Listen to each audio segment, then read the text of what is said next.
Assalamualaikum warahmatullahi wabarakatuh.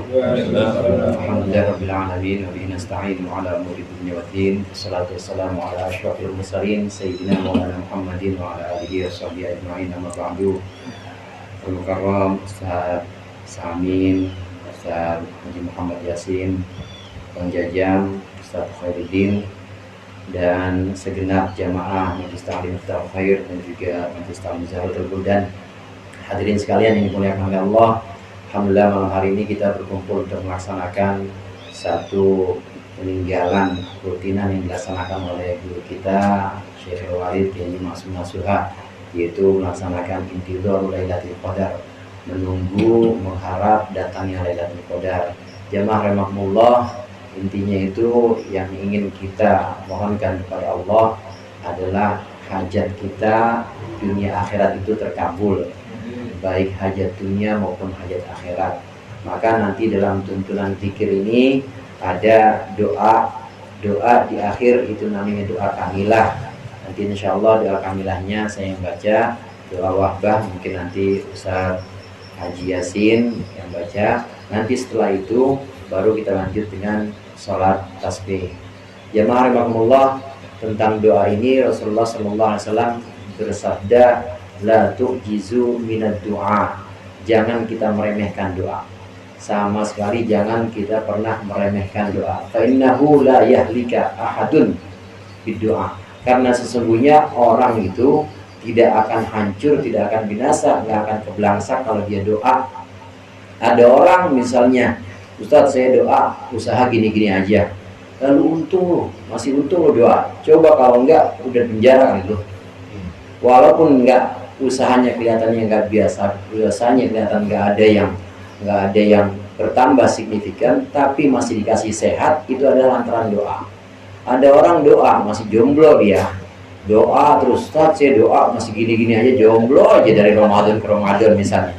Lah untung masih jadi jomblo yang bisa sholat, masih jadi jomblo yang bisa zikir. Kan ada jomblo yang nggak sholat kagak bisa zikir ogah kan ya. Nah ini masih barokahnya doa, maka masih Allah lindungi, masih dalam keadaan yang Allah berikan afiat, selamat semuanya. Maka kata Rasulullah, la tu'jizu minad du'a. Jangan kita meremehkan doa. Kalau toh tidak ada pertambahan yang signifikan, nggak ada perubahan, itu pasti sudah Allah lindungi dari mara bahaya, Allah lindungi dari malapetaka. Kelihatannya aja, kelihatannya memang nggak ada yang berubah, tapi sesungguhnya itu sudah Allah lindungi dengan doa-doa kita.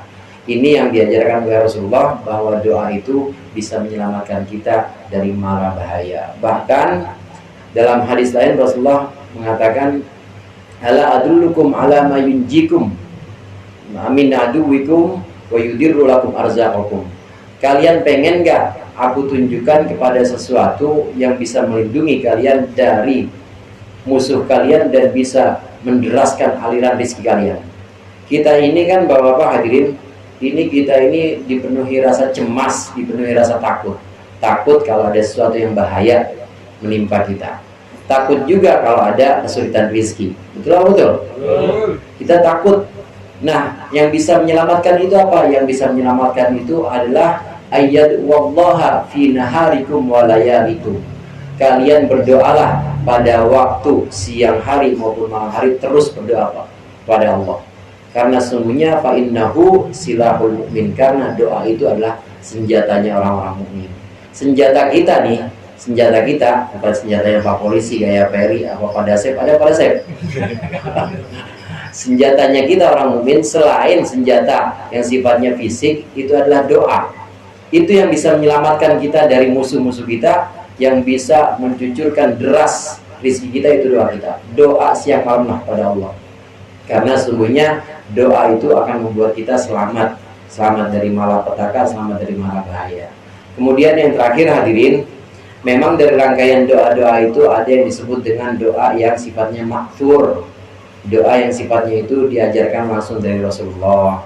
Tapi ada juga doa-doa yang diajarkan oleh para ulama al-arifin, ulama-ulama yang mengenal Allah. Dan ini boleh kita amalkan. Seperti doa kutub yang nanti kita baca setelah sholat tasbih. Itu kalau mau dicari di hadis hadis sahih misalnya Bukhari, Muslim, kan orang Jakarta biasanya gitu kan ya, hadisnya sahih kagak? Ya kalau belajar hadis nanya hadis sahih kagak loh. Itu doa-doa yang dari orang arif seperti para wali, Syekh Abdul Qadir Jilani, Syekh Abdul Hasan Asy'adili, itu tetap boleh kita amalkan karena itu diajarkan juga oleh Rasulullah. Artinya bukan diajarkan lafaznya seperti itu. Pernah kejadian ada seorang sahabat mendengar, namanya sahabat Abdullah bin Buraidah. Sahabat Abdullah bin Buraidah mendengar seorang sahabat lain, seorang laki-laki berdoa, dan lafaz doanya begini, diadukan kepada Rasulullah. Ya Rasulullah, ada orang kok berdoa begini, Allahumma inni as'aluka bi annaka antallahu la ilaha illa antal wahidul ahadus samad alladzi lam yalid wa lam yulad wa lam yakul lahu kufuwan ahad. Nabi nggak pernah ngajar itu, tapi itu dilafazkan oleh seorang laki-laki itu, kemudian diadukan kepada Rasulullah. Gimana ya Rasulullah, ini ada orang doanya begini, Allahumma inni as'aluka bi annaka antallahul wahidul ahad alladzi lam yalid wa lam yulad wa lam yakul lahu kufuwan ahad.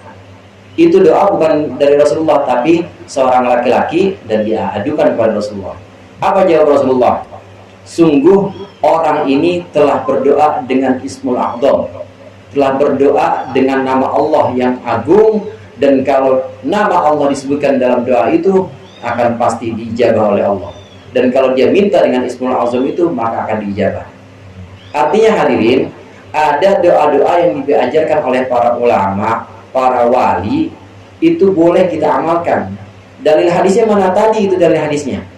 Dalil hadisnya ada seorang laki-laki ini mengarang doa atau melantunkan doa, nggak pernah diajarkan oleh Rasulullah, dan Rasulullah mengatakan bagus.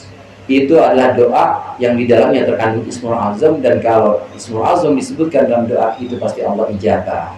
Alhasil doa kutub seperti yang dijazahkan oleh Syekhul Walid guru kita sekalian, Buya Kiai Haji Ma'sum Nasuha, atau teman-teman mungkin punya ijazah atau amalan hizib Nasor, hizib Bahar, itu nggak pernah diajarkan oleh Rasulullah, tapi tetap itu adalah doa-doa arif billah, orang-orang yang ma'rifat kepada Allah, dan boleh kita amalkan.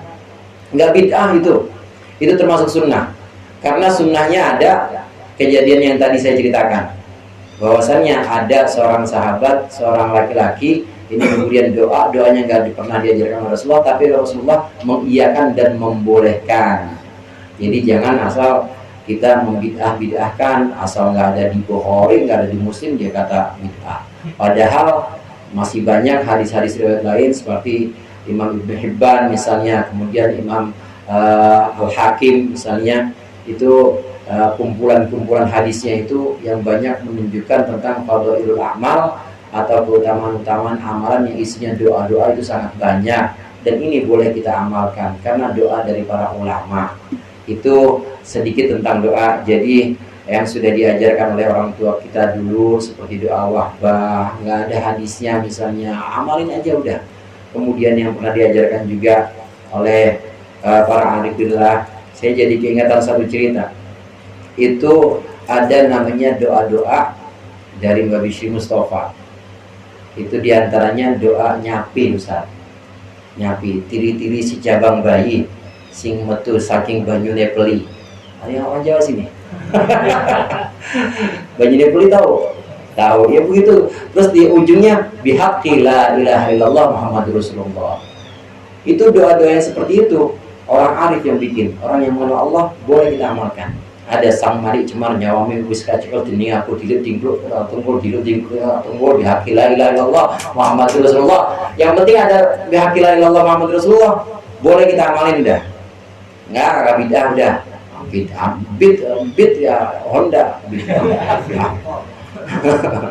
Jadi boleh kita mengamalkan doa-doa dari para wali, dari guru-guru kita yang sifatnya itu memang mujarrab atau sudah secara tajribah atau secara eksperimen memang maju.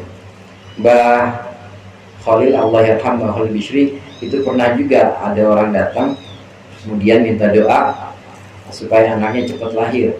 Nah kemudian beliau doa pakai bahasa Jawa yang antara lain itu artinya kurang lebihnya cepat keluar ini anak dengan barokah dengan barokah PKB bihaqillah ilallah Muhammad Rasulullah.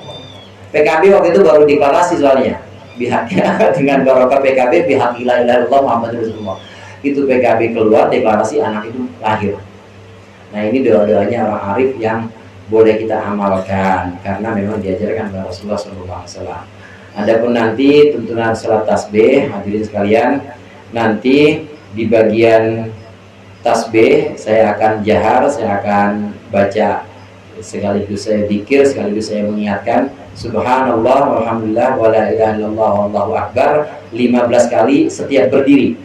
Habis surat 15 kali. Nanti selain yang berdiri saat ruku, iktidal, sujud semuanya 10 semuanya. Subhanallah walhamdulillah wala ilaha illallah wallahu akbar. Pokoknya saat berdiri 15, selain berdiri semuanya 10. Dan sebelum sholat tasbih nanti ada doa kamilah juga sebelum sholat tasbih, di mana saat doa kamilah itu nanti ada diam sejenak, silakan dimintakan kepada Allah hajatnya masing-masing, terutama hajat tetapnya iman dan Islam kita, terangnya hati kita, barokah manfaat dunia akhirat, itu yang penting. Mungkin itu saja sebagai pengantar dari saya. Kita awali dengan pembacaan istighfar, nanti saya pimpin tawasul, nanti surah Yasin dan pembacaan dikir-dikir sebagaimana dikir kamilah Ustaz Samin, ada Asmaul Husna segala, nanti doa wahbah dipimpin oleh Ustaz Yasin. Mari sama-sama kita mulai dengan